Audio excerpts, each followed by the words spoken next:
पहा नवीन एपिसोड्स एकदम add free.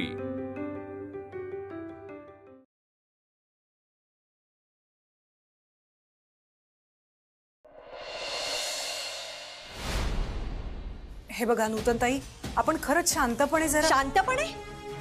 अहो इथे माझ्या मुलाचा जीव गेला असता आणि तुम्ही मला सांगताय शांतपणे बोला? कोण आहे ही? कोण अप्सरा लागून गेलीये का? अहो माझ्या मुलाच्या बाजूला बोहल्यावर उभं राहण्याची सुद्धा लायकी नाहीये हिची।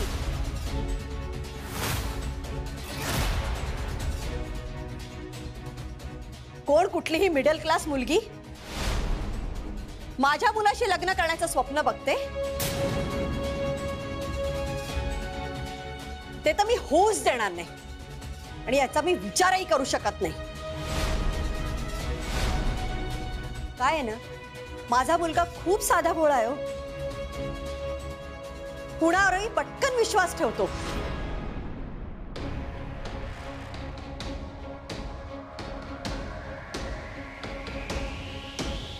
पण ह्या मुलीने त्याला फसवलं का? तिलाच विचारा। हिने त्याला नकार दिला का? हे सुद्धा तिलाच विचारा। हिने त्याला धोका दिला आणि म्हणून त्याने जीव देण्याचा प्रयत्न केलाय।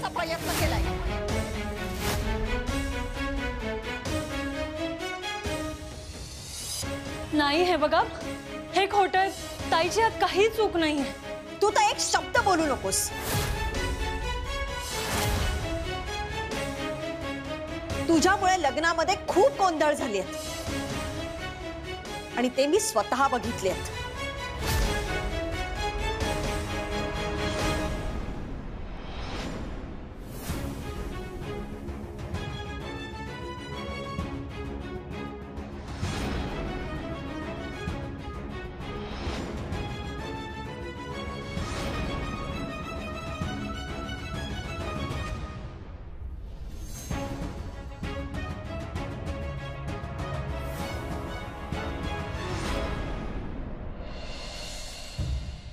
या सारिकाने काय गोंधळ घातलाय काय माहिती। माझंच चुकलं। मी तिच्या बोलण्याकडे दुर्लक्ष करायला नको होतं। आद्या, हाँ सार्थकला कॉल कर। हो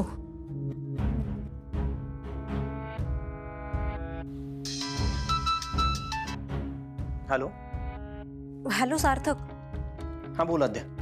ऐक ना, आम्ही तिघं इकडे खूप टेन्शन मध्ये होतो। माझी आई बहुतेक अमूल्य आणि आरतीच्या घरी गेलीये। आम्ही दोघींना फोन ट्राय केले पण दोघी फोन उचलत नाहीये। तू एकदा चेक करशील आणि सांगशील? हो करतो मी। बहुधा मम्मा आणि सारिका तिकडेच गेले मावशीकडे। मी तिथे घरीच फोन करतो आणि लगेच तुला कळवतो फोन करून। हो ठीक आहे।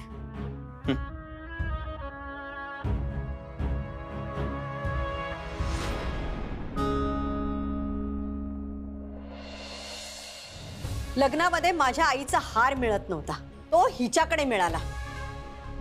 तेव्हा तुमच्या मुलींनी संस्कारांबद्दल खूप मोठं भाषण दिलं होतं मला। माझ्या मुलाचा, वेदांचा अपमान केला हिने। आतापर्यंत त्याचा अपमान कुणीच केला नव्हता। त्याचा फोन हिनीच चोरला।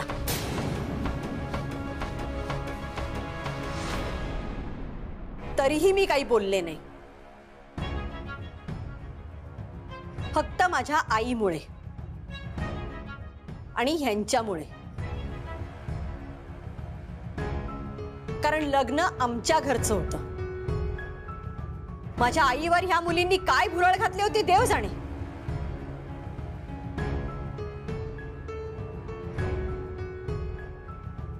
नाहीतर लग्नाच्या दिवशीच मी यांना तिकडनं घालवून दिलं असतं आणि हे पुढचं काही घडलंच नसतं। आणि माझ्या विक्रांतला फसवण्याची हिला संधीच मिळाली नसती।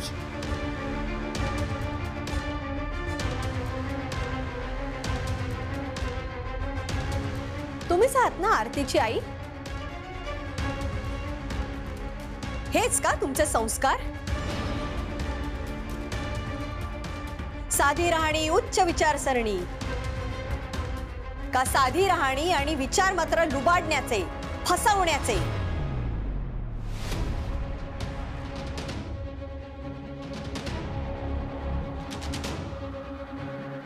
इतका विश्वास आहे ना तुम्हाला तुमच्या संस्कारांवर, तुमच्या मुलींवर? मग विचारा ना.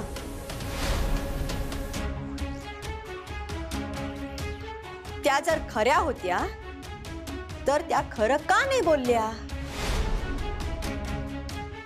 बोला ना आता, विचारा ना त्यांना.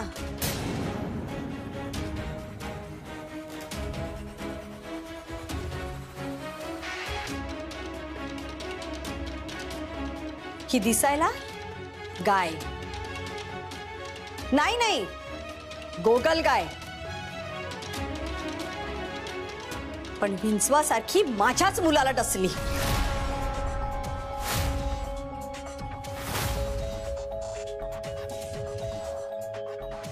का केलंस असं माझ्या विक्रांची? का तुझ्या जाळ्यात ओढलंस त्याला? काय काय चाललं काय होतं तुझ्या डोक्यात?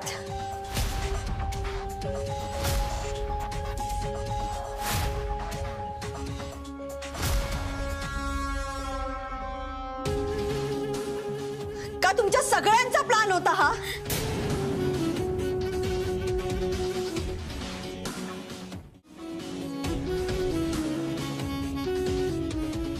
कुठे ते डॉक्टर तुंपलवार? हा काय फुकट इलाज करतात म्हणे. याच मार्गाने मुलींची लग्न करणार आहेत का?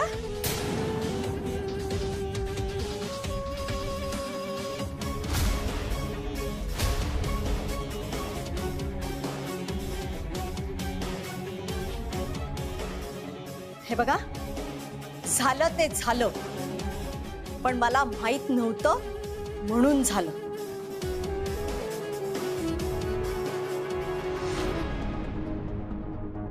यापुढे या मुलीनी माझ्या मुलाच्या आयुष्यात ढवळाढवळ केली तर माझ्यासारखी वाईट कोणी नाही.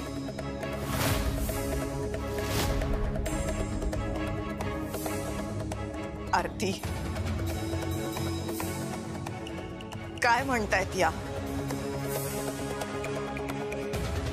खरंय का हे?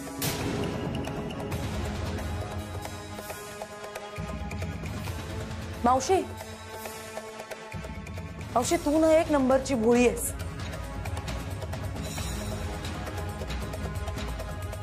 मी बघितलंय ना स्वतःच्या डोळ्यांनी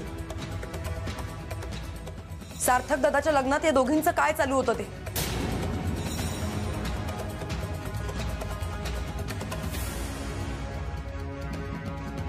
या म्हणतायत ना ते एकदम बरोबर आहे.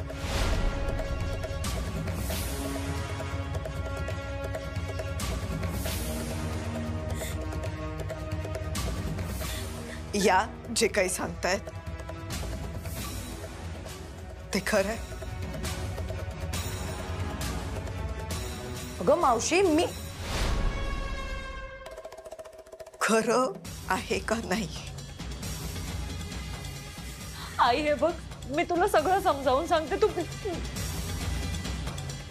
मी तुला विचारतीये, विक्रांतनी तुझ्यामुळे जीव देण्याचा प्रयत्न केलाय? मला उत्तर दे आरती.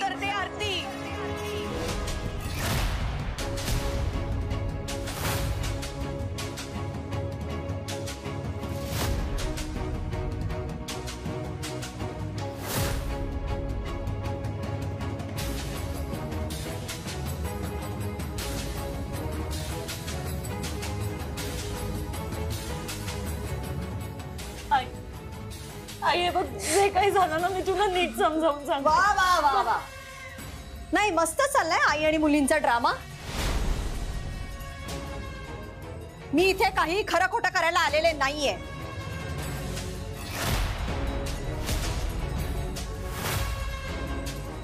त्यामुळे माझ्या समोर हे असले ड्रामे करू नका तुम्ही.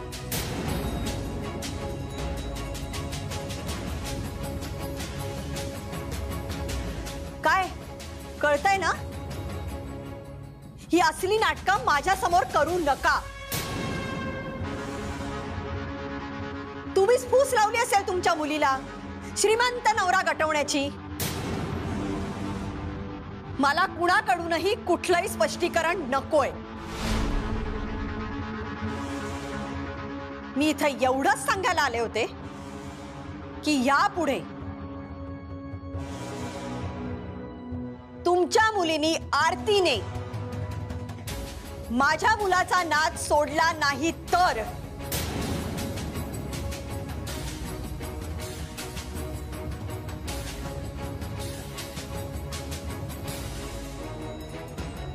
काय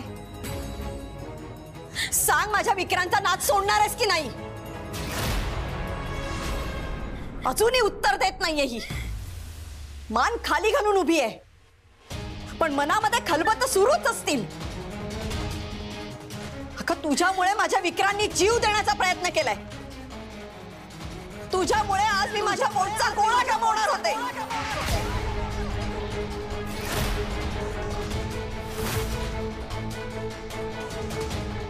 तुझ्यामुळे माझं जग उद्ध्वस्त होणार होतं. हे बघा माझ्यामुळे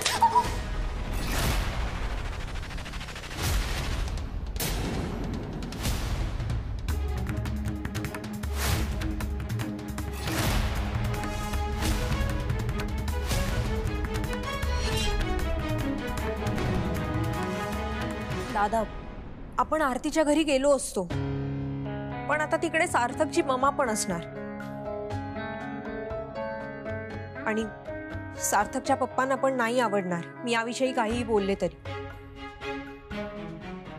दादा, मी जाऊ आरतीच्या घरी. मी आईलाही इथे घेऊन येतो आणि आरतीची आणि तिच्या फॅमिलीची माफी पण मागतो.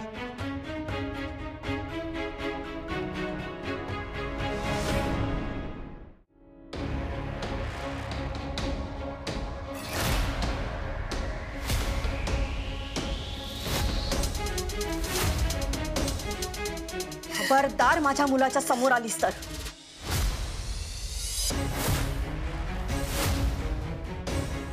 तुलाच नाही, तुझं अख्खं कुटुंब उद्ध्वस्त करीन मी.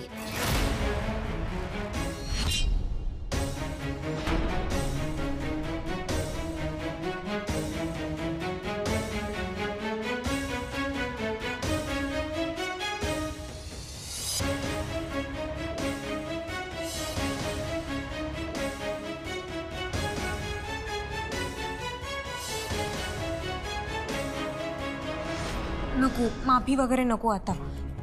आणखीन चिघळेल प्रकरण. नाही, मी एकटाच जातो.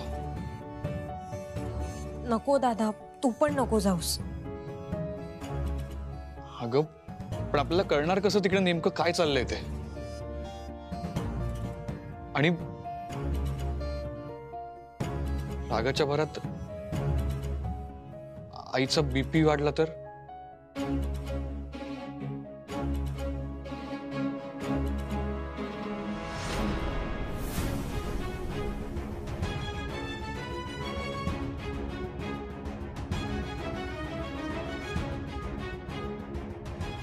सुमन, सुमन शांत हो.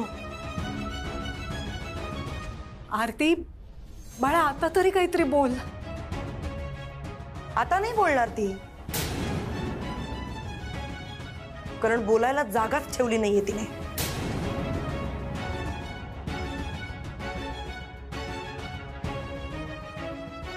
सार्थक दत्ताच्या लग्नापासून बघतेय मी. या दोघी सगळ्या गोष्टी लपून लपून करतायत मावशी. मावशी, तू खरंच खूप भोळी आहेस.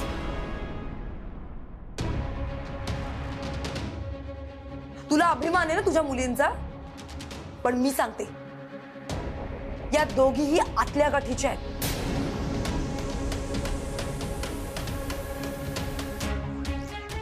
सतत तोंडावर खोटं बोलणं, तोंड वर करून बोलणं. Sarika please,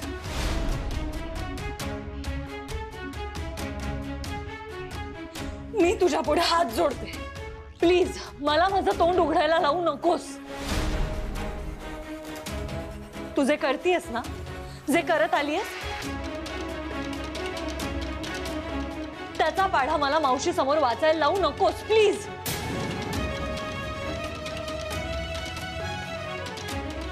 oh my God, आता माझ्यावर आलीस का तू? बरं ठीक आहे, सांग काय केलंय मी? सारिका इनफ. आता जर का एक शब्द जरी काढलास ना तर गाठ माझ्याशी आहे.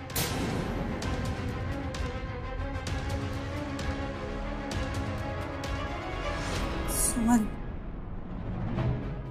हा आपल्या सगळ्यांसाठीच खूप मोठा धक्का आहे अगं. मला आधी जाणून घ्यायचंय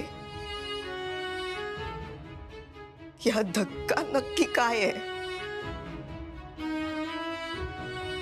ताई तू सारिकाला घेऊन जा, मला बोलू दे या दोघींची.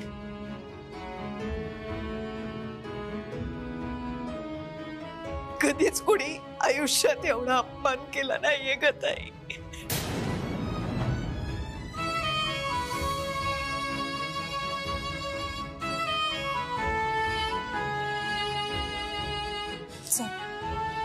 मम्मा पण इकडे. सारिका चल.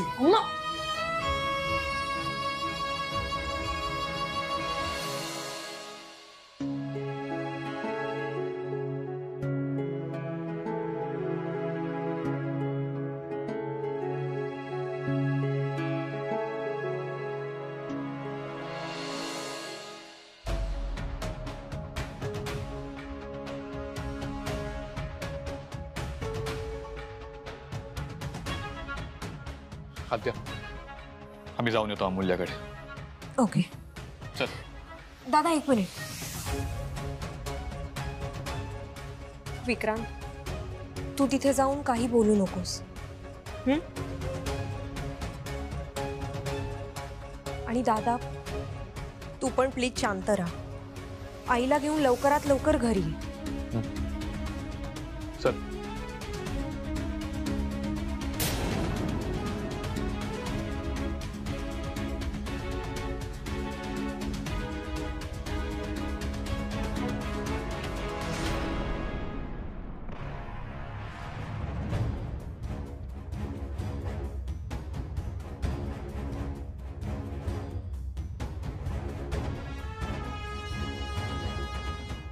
आई आई आई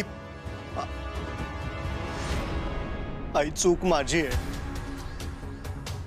त्याची शिक्षा तू दादा आणि आद्याला नको देऊस.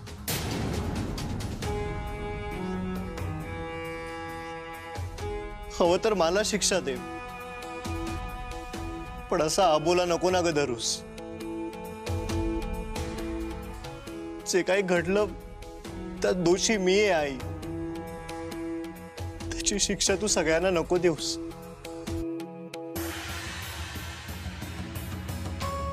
या सगळ्यात आरतीची काहीच चूक नाहीये.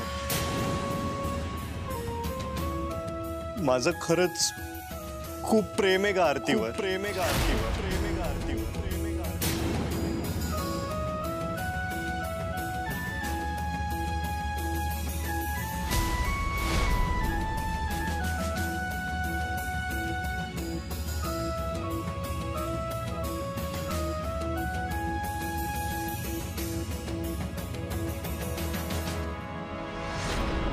त्या उद्धट मुलीचं नाव परत घेतलंस तू. तुला सांगितलंय ना, त्या मुलीचं नाव ह्या घरामध्ये अजिबात घ्यायचं नाही.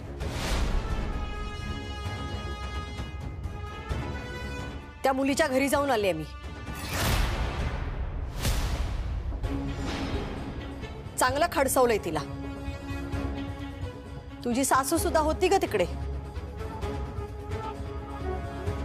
त्यांच्या समोर त्या मुलीला, तिच्या बहिणीला आणि तिच्या आईला जे काही सांगायचं होतं ना ते सांगितलंय.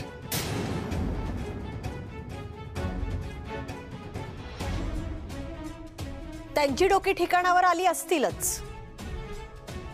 यापुढे कसं वागायचंय हे त्यांना कळलंय. त्यामुळे ती तुझ्या वाटेला येणार नाही.